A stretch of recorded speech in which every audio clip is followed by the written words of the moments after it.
We have all spent countless hours sketching them all, but have you ever taken a break from the main adventure to appreciate the minigames each Pokemon game has to offer? For this video, I played every single Pokemon minigame across 9 generations, from Pikachu Beach in Gen 1 to Ogre Oustin in Gen 9. I'm not counting things like the Safari Zone, gym puzzles, Pokémon Amie, or other gameplay features. Only true minigames make the cut. Let's start where most distractions began, the game corner. After that, we are going region by region, judging every minigame depending on their fun factor, depth, replayability, and aesthetics. The first minigame is one that you have most likely played in-game or in real life, the slot machine. There is not much to explain. Bet on the directions you want and hit the A button to make the reels stop. Before making this video, I thought timing your button presses mattered, but it turns out the outcome is heavily manipulated by the game's code. It is surprisingly deep once you read up on it. Players even figured out how to consistently guarantee 777s to quickly accumulate coins. Anyways, it's always fun to play slots, but this average minigame gets improved on in later games. Let's put it right in the middle of the tier list. The Gen 2 version is pretty much the same as before, but with a slight visual update. Sometimes the game helps you line up 777s, which is a nice touch. It's a small improvement, but honestly not enough to give it a higher score. Now from Gen 3 and onwards, they actually put a spin on the classic slot machine formula. You see those lightning bolts in the reels? When landing on a combo with them, a meter gets charged up. This meter increases the chance of triggering a successful reel time. It's a window that randomly pops up with a Pikachu charging a number generating device. When reel time successfully completes, all the usual RNG manipulation disappears. The reels stop exactly when you press A, you get a few bonus spins, and sometimes the reels even slow down to make the timing easier. But there's one problem. The chance of real time actually giving you spins is apparently bugged. Even with a full meter, there's a 31% chance you get 0 spins, when it was supposed to be more like 2%. It's a neat little twist that adds a small layer of depth, but you're still playing normal slots a majority of the time. You'll see it gets even more complex than this. This version does deserve a higher score though. The slot machines in Fire Red and Leaf Green have the same gameplay as the Gen 1 slot machines, but with a different coat of paint. It gets the same score as the RBY and GSC version. Now the next one is quite complex. Sinnoh's slot machine adds a bonus round with Clefairy that can trigger after getting several wins. During this you gain 3 spins, and Clefairy gives directions using poses. Those poses refer to the directional buttons you need to press, which are mapped to stopping the reels. Clefairy can also appear in different forms: normal, shiny, or even as a Ditto in disguise. And apparently each variant affects your odds of getting consecutive bonus rounds, though some sources I found contradict this. Then there's the moon in the background, which changes color to signal whether you should follow Clefairy's cues or not. This extra layer of depth makes it way more engaging, but you'll definitely need a guide because nothing is explained in-game as far as I know. For me it edges out Hoenn's slot machine and lands a score just above it. In Heart Gold and Soul Silver, the slot machines put another unique twist on the minigame. You might not remember ever seeing or playing this version, and that's because it's only available in the Japanese version. This version features a Smurgle on the top screen who changes moods as you play. Those moods alter the background color, directly influencing what symbols are more likely to show up. For example, a red background boosts your odds for 777s and Pokeballs, while blue favors Pikachu and Marill.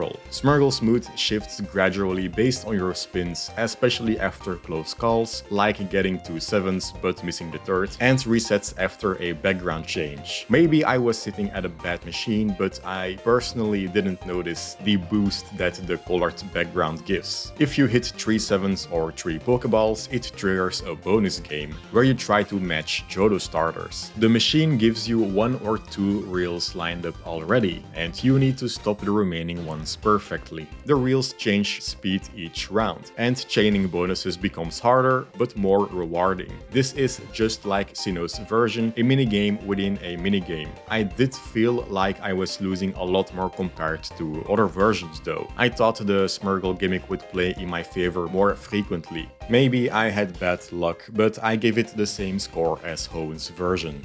We are finally done with the slot machines, so let's see what other side games the Game Corner has to offer. In GSC, the second game you can play is Card Flip. It's basically a guessing game where you try to predict which card will appear next. I remember reading somewhere that the best strategy is to pick the same card over and over. Once you stick that in your head, the fun sort of falls apart. At least the artwork is kinda nice. 2 out of 10. The world was worried about slot machines being addictive, but the real crack here is Voltorb Flip. I never properly tried this minigame before, but holy shit, I've been hooked after trying it out. I even have a shortcut to this fan-made version on my phone now. It's a mix between Minesweeper and Picross, where you flip tiles on a 5x5 grid to reveal every tile with a 2 and 3 on it. There are, however, Voltorbs hidden behind some tiles that will immediately end your game when flipped. You can take notes during the game to strategize your way around flipping a Voltorb, which is key to reaching the final level. If you flip fewer cards than the number of your current level, you'll be sent back to the level that matches the number of cards you flipped. So immediately flipping a Voltorb sends you back to level 1. It's the only minigame in all of the game corners that does not need coins to play, and I think it even pays the best if you can reach the higher levels. Anyway, it's fun, tense and addicting. 10 out of 10 minigame right here. In Hoenn, you can also try your luck with Roulette. The presentation here is pretty charming. There are 12 slots, with 4 Pokémon shown in 3 colors. You can bet on individual slots, all of one Pokémon, or all of one color. The fewer options you pick, the higher the payout. The timing of when you release the ball seems to influence where it lands, so that would add a second layer of strategy to this minigame. There is also a possibility of your ball landing on an occupied slot, which makes it bounce into one of the adjacent slots. In case it gets stuck in between 2 occupied slots, a Shroomish or Taillow appears to move the ball to a random slot. I happened to encounter a Taillow that dropped mine right into a slot I bet on. That was very kind of you, Taillow, thank you very much. You can read more about the minigame on this page I linked in the description. There's some crazy stuff that goes on in the background. I'm not sure if it pays better than the slot machines, but I find this a bit more appealing as a minigame. I'll give it a 7. Now that we made a huge profit by gambling, we can take a vacation to Pikachu's Beach. This minigame is pretty simple. Pikachu rides waves and auto-jumps at random intervals. It's up to you to nail flips in the air with the directional buttons and score redness points. Yes, that's what they are actually called. You also need to keep an eye on Pikachu's gradually decreasing HP. The more flips you nail, the faster Pikachu reaches the shore. If you fail too many times, it's game over. The controls take a few runs to get used to, but once you get the hang of it, it's a very enjoyable minigame. It has almost everything. RNG in the wave heights and jumps, a high score to keep improving, and just enough challenge to make you replay. Pikachu Beach rides the waves to an 8 out of 10. Let's move on to Fire Red and Leaf Green to check out a few multiplayer minigames that most players either forgot or never even saw. I was in the latter group until making this video, so I was genuinely curious to try them out. There are 3 of them: Dodrio Berry Picking, Pokémon Jump, and Berry Crush. They are all simple timing-based minigames that require the wireless adapter to play. Pokémon Jump has up to 5 players jumping over a rope that randomly changes tempo throughout the session. You get points for every successful jump and extra bonus points when at least 2 players jump in sync. But if one player fails, it's over for everyone. This might sound weird, but you're not competing. You're actually working together to rack up points and earn berries. You can bring a variety of Pokémon, each with their own jump speed, so you can essentially switch up your playstyle between games. It's a 6 out of 10 for me. Dodrio berry picking is more competitive. You play with 3 to 5 players, each controlling a different Dodrio. Each head is tied to a directional button, and you're catching falling berries by pressing the right input. There are different colored berries that fall at different speeds. The faster the berry, the more points you get. And every third berry can be contested by 2 players. So yes, you can steal berries from each other. Unlike Pokémon Jump, this one doesn't end immediately after a mistake. All players share a health bar with 10 lives total. Again, a higher score gives you more rewards, so everyone is incentivized to keep the game going as long as possible. I like this one the most. It's more active, a bit chaotic, and definitely the best looking and most fun out of the 3. It's an 8. The final one is Berry Crush. This one is tied to the powder jar key item, which 99% of you likely never used. The minigame is a button masher where players team up to crush berries of their choice as quickly as possible. The number of presses needed depends on which berries you use, and the tougher it is, the more berry powder you'll earn. This is a currency that you can trade in for medicines and vitamins. Great rewards, but the gameplay pretty bare bones. 3 out of 10.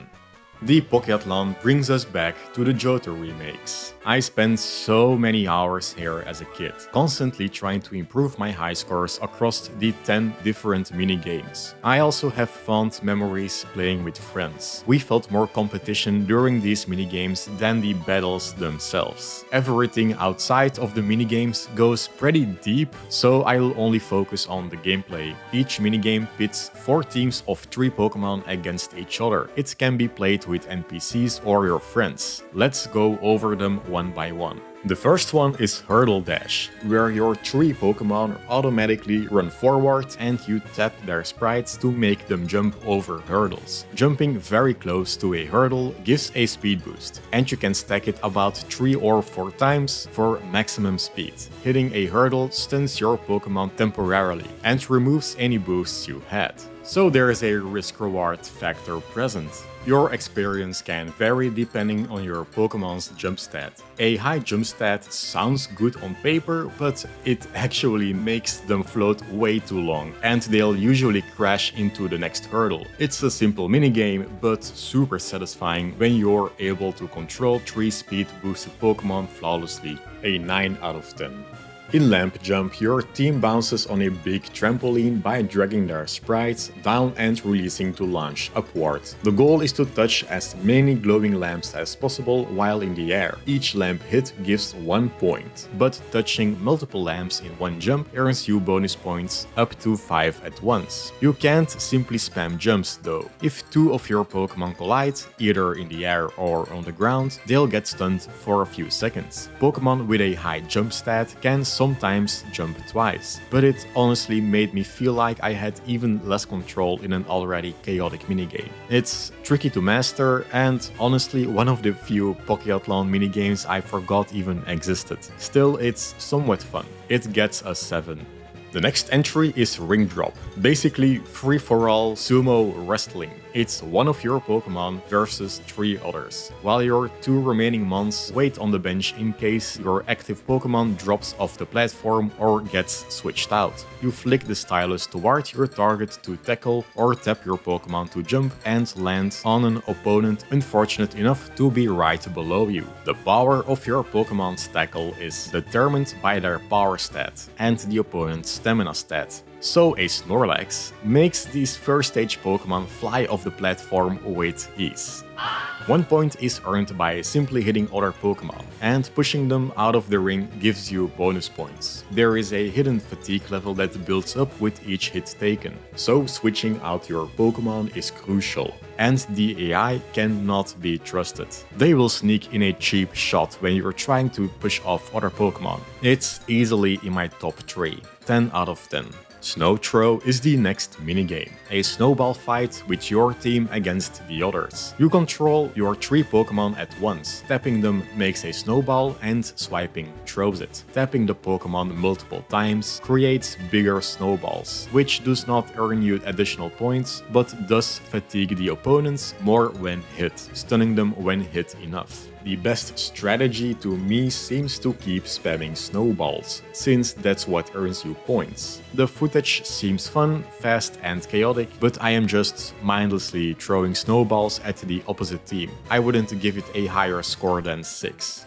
Relay Run. This one is a race where you control one Pokémon at a time, constantly flicking the stylus forward to keep running while dodging obstacles and other Pokémon. There is, again, a fatigue level that builds up as your Pokémon runs. They will slow down or eventually faint if you keep them running for too long, and you prevent that by switching out to keep a good rhythm. It's simple but very engaging.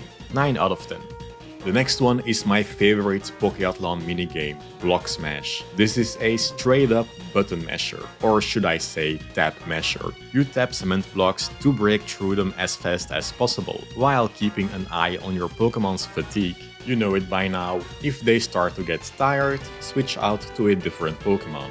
There are cracks in the blocks that will give you an edge when hit several times in a row. These will give you a power boost that lets you destroy blocks a lot faster without gaining fatigue. I always played this minigame by mindlessly tapping my screen as fast as possible. I don't know which method is the most efficient. I love button mashers, especially when there's a bit more depth to them. Easy 10. Circle Push. This one throws all 12 Pokémon onto the field and requires them to fight for a space in the colored circles. The minigame starts out with large circles that get smaller after each round. Smaller circles earn you more points, but can't fit as many Pokémon, so you need to constantly push out opponents while keeping an eye on your other Pokémon. I did notice that the AI prefers to choose the circle that spawns the closest to them, so you'll have rounds where certain circles have only one opponent. That's your moment to score 3 points. As long as each of your Pokémon are inside a circle, it's an easily winnable minigame. 8 out of 10. Pennant Capture reminds me of Capture the Flag. You control one Pokémon at a time by flicking the stylus in this big sandbox filled with flags. Your goal here is to collect as many flags as possible and carry them back to the start. You can only carry up to 9 of them at a time, while other Pokémon can steal them by slamming into your back. This actually rarely happened to me, and I don't really do it myself unless it's by accident. It's easy enough to collect the 9 flags and return to the start. I find this fast-paced minigame pretty difficult to control, and I always take nearly the same route. I like it, but there are better minigames in the Pokéathlon package. 7 out of 10.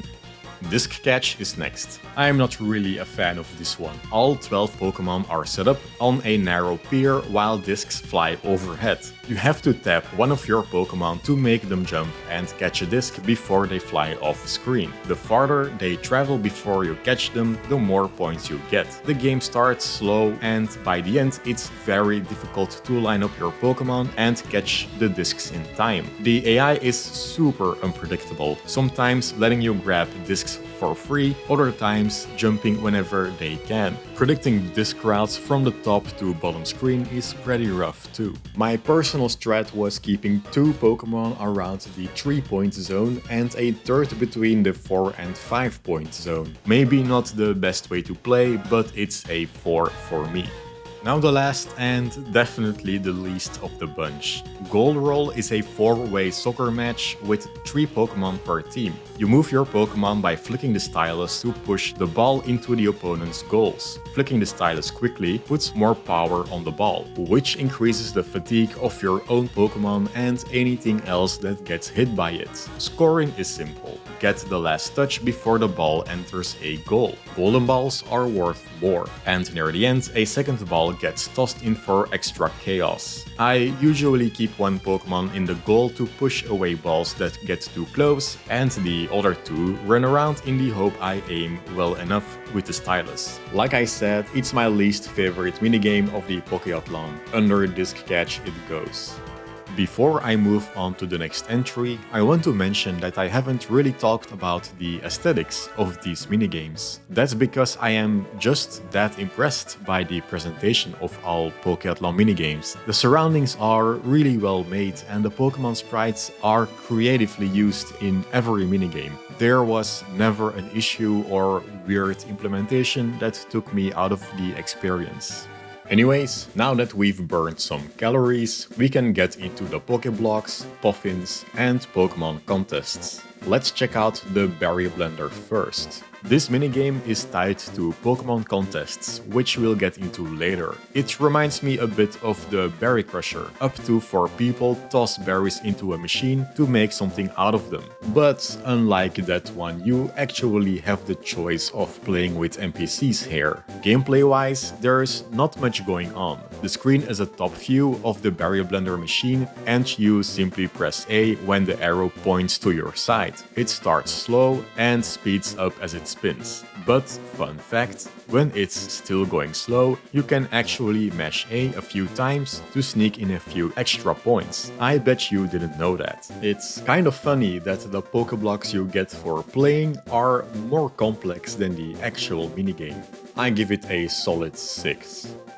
We have some Pokeblocks now. Time to get into Pokemon contests. These entries will be quite long, so bear with me. Let's start with the basics. There are 5 categories in contests: cool, beauty, cute, smart, and tough. Each Pokemon can increase their stats towards these categories using Pokeblocks. It's possible to reach all max stats on one Pokemon, but there are specific berries you need for that, which is not for this video.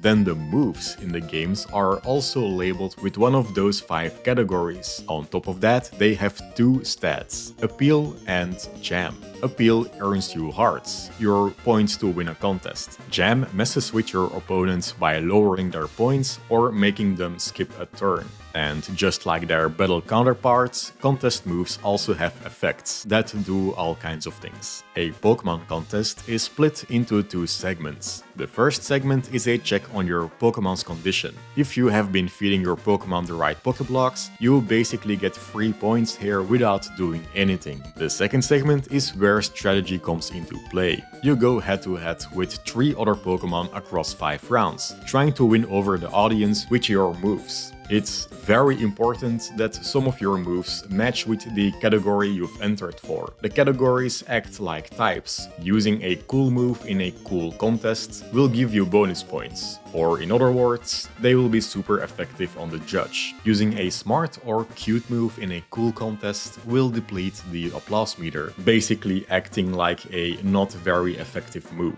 Using non-effective moves can be strategic, of course, it all depends on the set you're running. Your moves can also combo into each other, like using Dive followed by Surf, or setting up with Growth and then using a grass move. The second move will then earn double the appeal points when performed successfully. You can also gain a ton of appeal if the applause meter is full on the turn you perform, which can be detrimental to your end result. If you win, congrats, you have earned yourself a ribbon. I give this version of contests an 8 out of 10.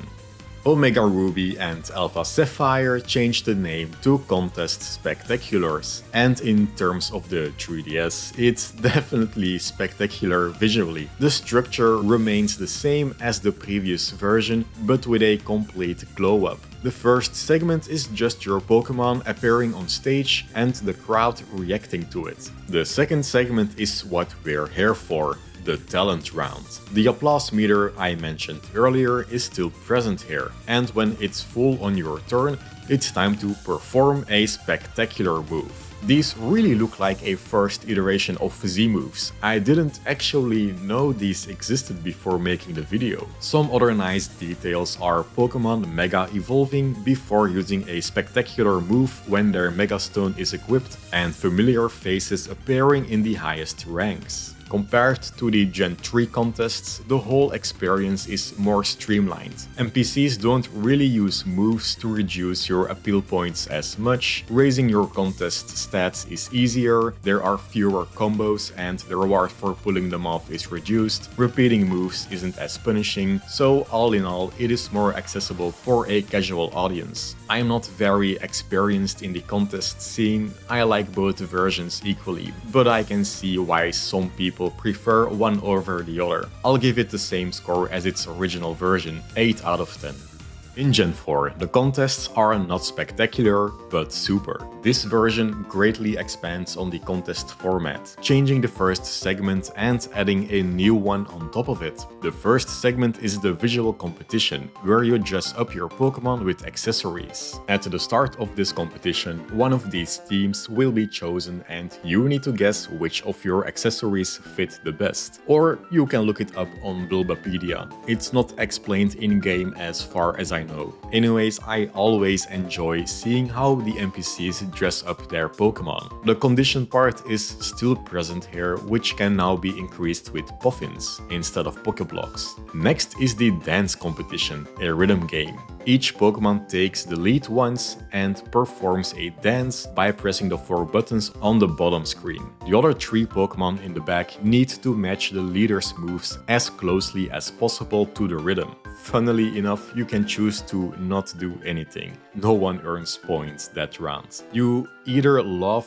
or hate the 2 new segments, but I like them. The acting competition is what we are here for. How this part plays out is mostly the same as Gen 3, but with a new tactical element that was added, selecting which judge you want to perform for. Each judge has their own meter, called voltage in this version, that fills up when you use a contest matching move. And just like the previous 2 iterations, completely filling the meter on your turn will give you bonus hearts. Everything else is still the same, you just have more moves to play around with. I remember playing this version of the contests the most with my brother. We were actively trying to keep the first place from each other when one of us got too many points. This version of contests is the best for players who like more variety. I said before that I like the new parts, but I'm still here for the talent round. I like the expanded version of it, so I'll give it a 9 out of 10.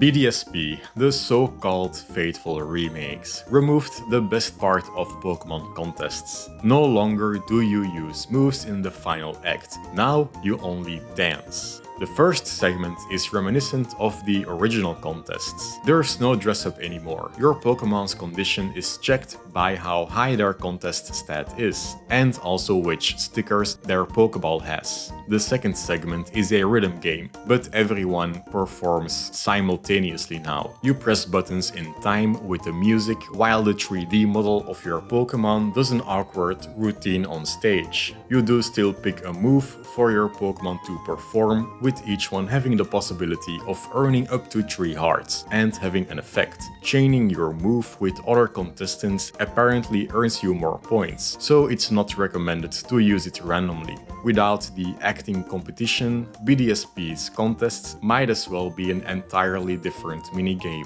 It's just not the same. I give it a 4.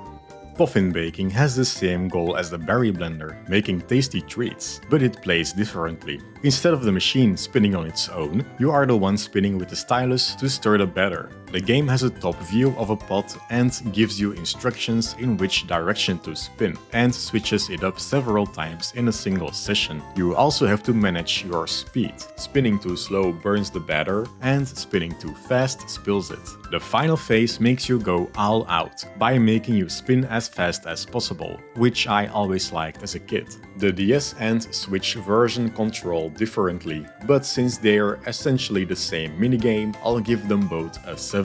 I do prefer using the stylus over the joystick though.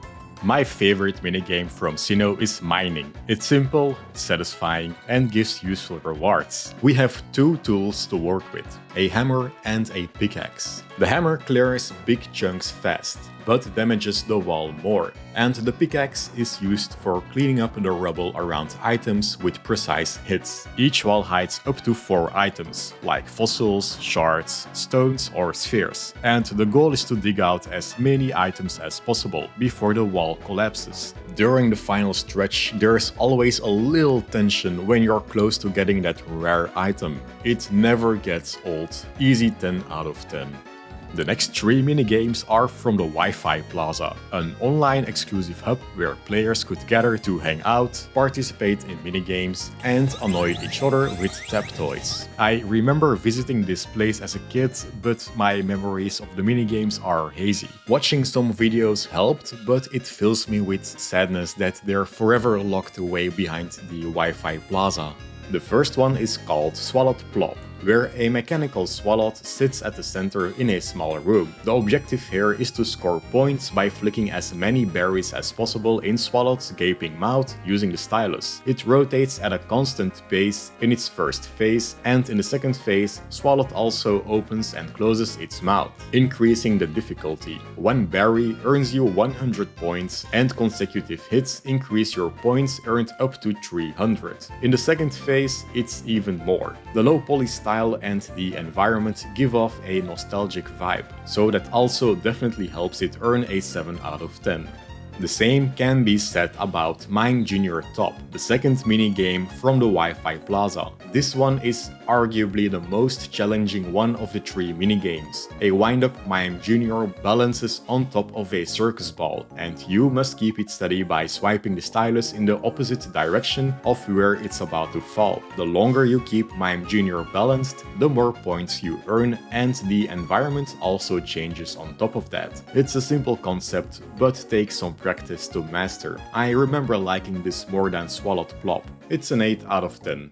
And finally, Wobuffet Pop is kind of an odd one. It's the only minigame from the Plaza where you need to work together with the other players. You work together to pump air into balloons using a Wobuffet-shaped pump by swiping the stylus up and down.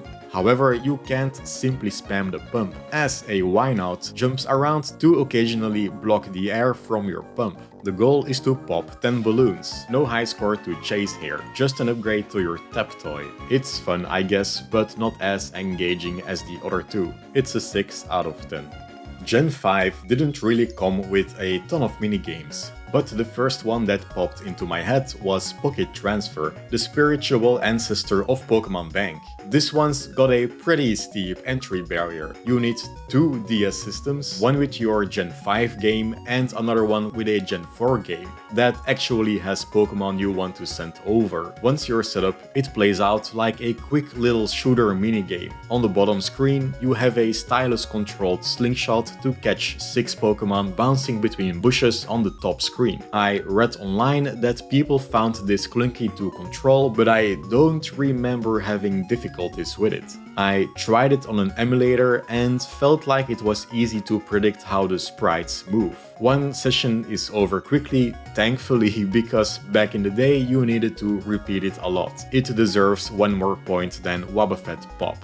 Now Pokéstar Studios is up next, and I might have a controversial take with this one. I can see that a lot of care went into it. All of the movies, custom sprites, the soundtrack is actually great, and there's a whole area made just for this. The whole concept sounds cool, yet it doesn't click with me. In each movie, you follow a set plot, choose specific moves, and based on how well you stick to the script, you'll get a good, bad, or strange ending. I find it rather boring to go through the movies, and your fans don't really give you worthwhile rewards either. There is one noteworthy reward: a special entry animation you can earn by getting a strange ending in a movie.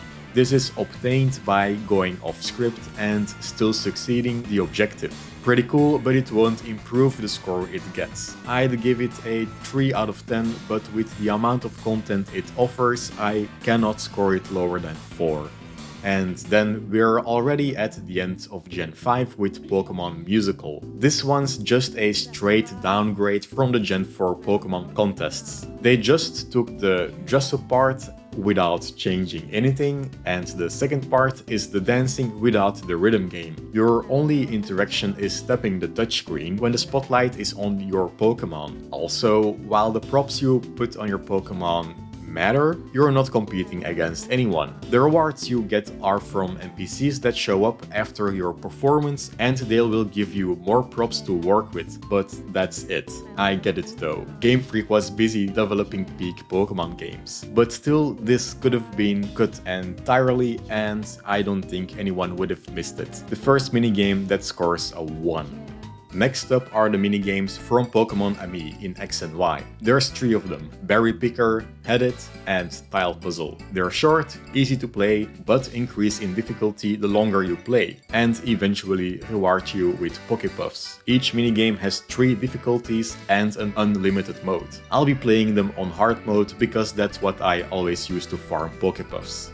The Berry Picker minigame reminds me of Dodrio Berry Picker. There is a large tree that grows multiple berries on the bottom screen, and your job is to drag the requested berry to one of the Pokémon that wants it. It starts out very slow and gets to a decent pace until the last 10 seconds where it's almost impossible to drag your berries in time to the Pokémon. I think it's okay, just a simple drag and drop minigame that doesn't demand too much from the player in the first 90% of the round. I'd rather play the Dodrio minigame than this one. It's a 6. The second one is called Head It. Up to 3 Pokémon stand next to each other on the bottom screen, and your job is to tap them so they bounce a falling ball back into the air. You start with 1 Pokémon and more show up the further you get, allowing you to build combos easier if you can keep up. You can earn more points by landing perfect head bobs, but I can't make out where the hitbox is exactly. It's not tied to the 3D model of your Pokémon, so some of them can cause confusion or be misleading. And that on top of the tricky timing to bounce the ball back. Also, at the end of the minigame, there is a giant yarn ball that drops, but I remember never hitting it consistently. I like this one more than the Berry Picker. It's a bit more challenging and it's the best way to earn Pokepuffs. One nitpick I have is that the 3D models look kinda out of place. It's not as bad in the previous minigame, 7 out of 10. And finally, Tile Puzzle has you complete a puzzle of your own Pokémon. Obviously, you start out with a scrambled image of your Pokémon's 3D models in front of a set background. The models are constantly moving in their idle animation, so it can end up being tricky to complete the puzzle. Clearing the minigame as fast and in as few moves as possible gives better rewards. This one is the most fun out of the 3, but it's not ideal to grind Pokepuffs with. 8 out of 10. Pokémon Super Training was my main method of EV training back when X and Y were new. It was not the fastest way, but it was easily the most fun. To play, you shoot soccer balls at the highlighted spots of giant balloon Pokémon using the stylus, all while dodging their attacks with the circle pad or by blocking with the L button. Each balloon Pokémon has their own attack pattern, weakness spots and gimmicks, making each training slightly different. Taking a hit drops your score, but if you just keep hovering in circles, you'll dodge 90% of the attacks. Each Pokémon has their own type of ball with different sizes, speed and power. Black is the average type of ball. Blue balls are small and have the fastest speed. Green balls are the most powerful but quite slow. Orange balls are the largest but weak, and yellow balls have low power but can be rapidly fired. I like the blue and green ones the most. The other ones feel a bit too weak.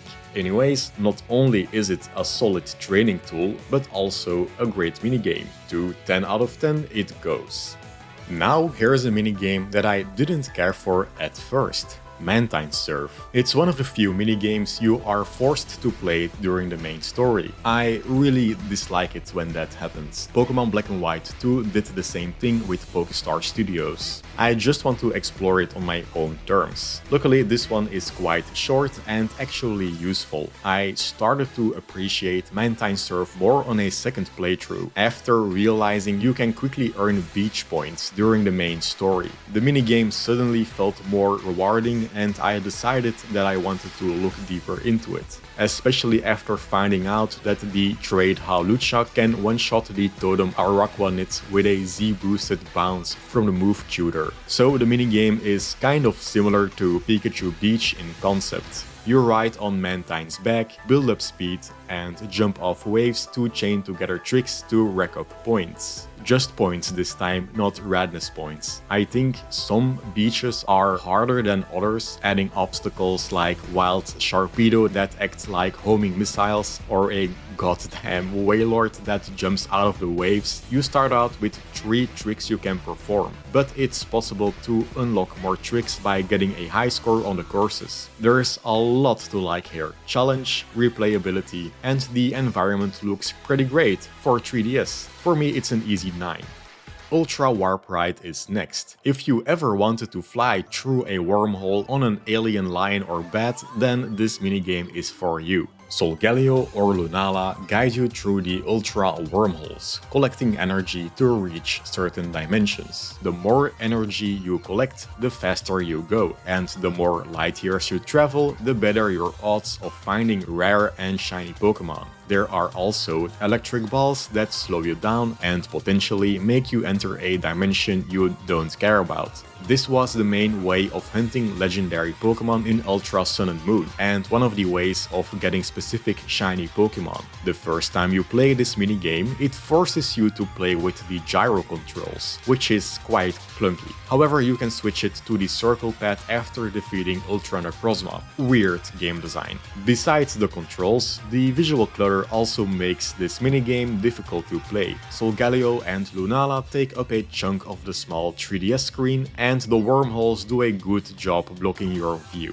All of the colors on your screen also blend together a bit too well. The final critique I have is about the hitboxes. Sometimes it feels like I fly right through an orb or portal, but other times it looks like I catch an orb at a distance or I get sucked into a portal I was moving away from at a high speed. I really like the idea of traveling through space and wormholes. They were going in the right direction with this one, since it is pretty fun and cool visually, but there were definitely times where I felt frustrated. Luckily, it's not boring on repeat, increases in difficulty the longer you play, and it gives you access to ultra space worlds, which are a delight to see on your first visit. I give it a 6. Pokémon Legends Arceus doesn't have a ton of minigames, but the ones it does have are solid. There are two kinds: Balloon Race and Target Practice. In Target Practice, you throw Pokeballs at Drifloon balloons to score points and earn rewards. There are 3 variants: a normal colored Drifloon, a big Drifloon, and a shiny one that earns you more points. Chaining balloons multiplies the points you earn, so positioning is key to getting over 100k points. It also tracks your high score, so that's a plus. There's not much more to it. For me, it's a 7 out of 10. Then we get to the real meat of the minigames. There are multiple balloon races where you ride your mounts and switch between them to complete the obstacle courses. The later races get really tight and difficult. I had a lot of fun mastering these, but there were definitely some frustrating aspects. Braviary's dive and Basculegion's double jump are quite tricky to get the hang of, but sometimes it felt like I needed to get lucky, and the camera forces certain angles while going full force, which can be awkward at times. The rewards are also pretty decent. It's an 8 for me. Now we're at the final 2 generations. Curry cooking in Sword and Shield is a glorified cutscene. There's no risk of messing up, you can successfully complete the objective by doing absolutely nothing. Of course, participating gives you better benefits, but it's always the same 3 bland steps you need to repeat every time. First you fan the flames, then give the curry a good stirring, and finally you put your heart in it. There is a curry dex with 151 entries, which gives you a lot of quote-unquote content to complete, but I personally wouldn't want to bother. The benefits I mentioned earlier include healing your Pokemon, increasing friendship and affection, and gaining XP. Very helpful for playthrough purposes, a lot more than Poffins and Pokeblocks. To me, it's just a glorified cutscene that I want to skip after a few times. If it was as short as the Pokeblock and Poffin minigame, I'd give it more points. 3 out of 10.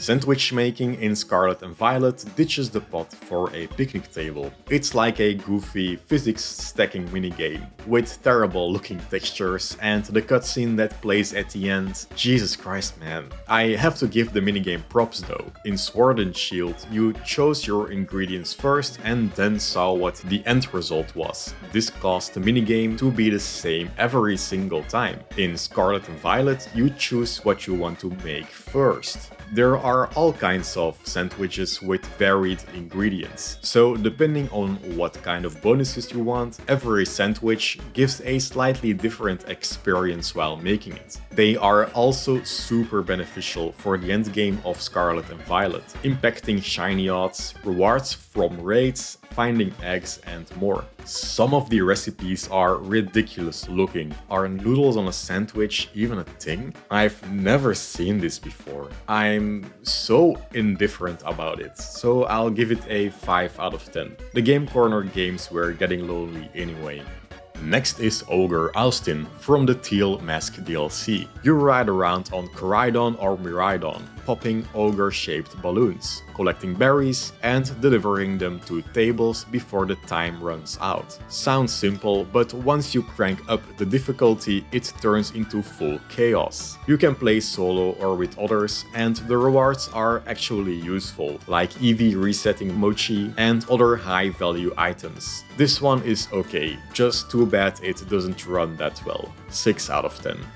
Now for the Flying Time Trial, also from Scarlet and Violet. This one is incredibly boring. You fly through giant rings Superman 64 style with controls that are only slightly better. It feels so uninspired, the environment looks so bad, and the game can lag, influencing your reaction time. The worst thing is that this is locked behind DLC. I really prefer the balloon races from Legends Arceus over this. It's a 3 out of 10. Well, look at that. The tier list is finished. I will share this tier list in the description of the video so you can make one yourself on the official website. That's it from me. If you think I forgot a minigame or consider Poképelago, the Safari Zone, Pokémon Amie or something else a minigame, then I am more than happy to share our opinions in the comments section. Like the video if you enjoyed it and subscribe for more Pokémon content. Until next time, have a good one.